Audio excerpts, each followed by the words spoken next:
first of all, we want to thank Washington Spirit for inviting us over here to being able to play a really exciting match here last Sunday, to being able to connect with so many football supporters here in Washington, and now being able to progress and being able to play Chelsea here next Sunday. So thank you very much for this great opportunity. We are truly enjoying it. Yes, same for us. I would say we are really happy to be here, and I want to thank Washington Freedom, Michelle Kang. I know her quite well. We are really excited to play the game on Sunday against Arsenal, and also to have the opportunity to watch the game before Washington against Kansas. So I think that's a big highlight on very good football games, and we are really excited and happy to join and be here. Yeah, Jake Rom, DC News Now. This is for all three of you guys. Kim kind of mentioned bringing together the best talent of women's soccer, no matter where it is. How great is it to be a part of something like this here in DC? Washington Spirit, you got Arsenal and Chelsea, all kind of coming together and showcasing in one spot how great and how much talent there is in women's soccer. Whoever wants to go first. Maybe I'll start. I think it's a privilege for us to be part of this event, having the chance to be the coaches for such great teams with a lot of talent, as you just said, having players who are one of the most important players in the world, the best ones in the world. I think it's always a great opportunity. The players love that. They are looking for that. And as coaches, I think that's a great experience for us as well. So I feel like really lucky to be part of this event, and I'm thankful for that. We have a question online from Jonathan Tannenwald with the Philadelphia Inquirer. This one's for Sonia. Along with the time you've spent at work while over here, you got to go to a New York Liberty basketball game a few days ago. The WNBA was around when you were a player in Washington, so of course it's not new.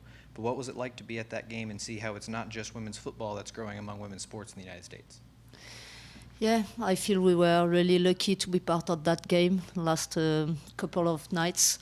I think, it's like I just feel now being the manager for Chelsea. Chelsea is such a big brand in US, and I think it's being able to share these moments in the field, but also outside of the field, and being part of that kind of events.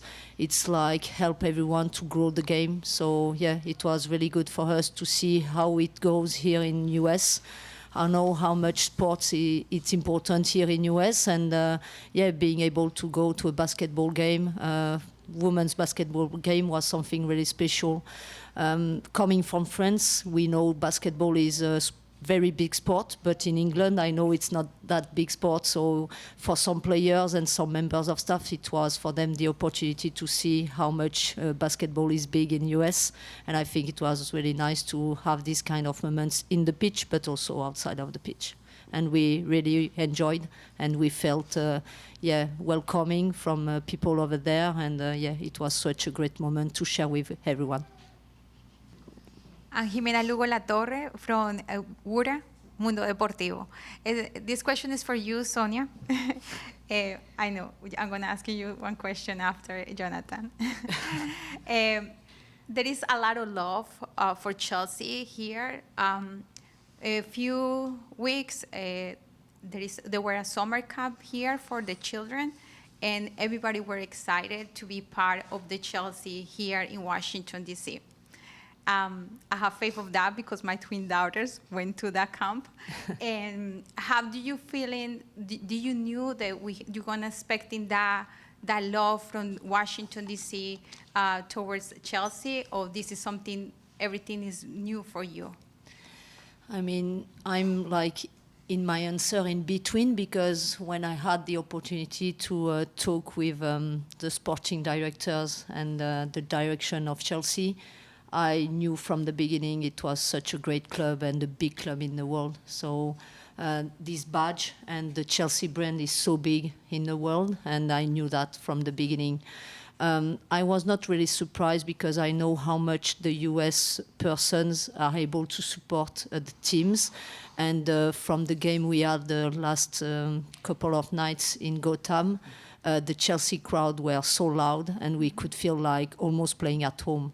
So I'm expecting that the same on the game on Sunday, and I'm so happy because you can feel the love from them, and this is something, as Jonathan just said, our job is to make sure we just, when we play, of course it's about getting the good result and winning the game, but it's also making sure the fans enjoy the way we play. And we want to have an attacking style of playing, just to make sure the fans are enjoying and they want to come. So, I'm expecting to have a crowd who are cheering for us, and I can't wait to see that. Also, another question, especially for the Latino community, we were confused a little bit what's happening with Mayra Ramirez. Is she in the team? She has an injury. What's happening with Mayra Ramirez? No, Mayra is fine, completely fine, and I'm so happy to have her in my squad.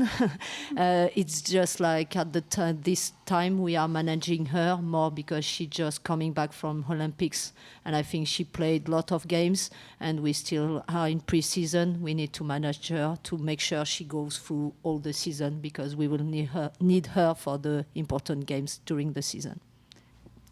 We have a question online from Roy Hadar from Scripps News. This is for both Jonas and Sonia. Both Arsenal and Chelsea have grown big fan bases for their men's teams. Premier League is quite popular here and NWSL is growing. How much do you think trips like this can do to grow the fan base for European women's football and the Women's Super League in the United States? I can start. I didn't quite understand the question because it was some relation to that the men's team have grown a big fan base. Yes, I believe. And was that some kind of then suggesting that the women's team have not? The question was, how much do you think trips to the United States like this can do to help grow the Chelsea women fan base in the United States and the Arsenal women fan base?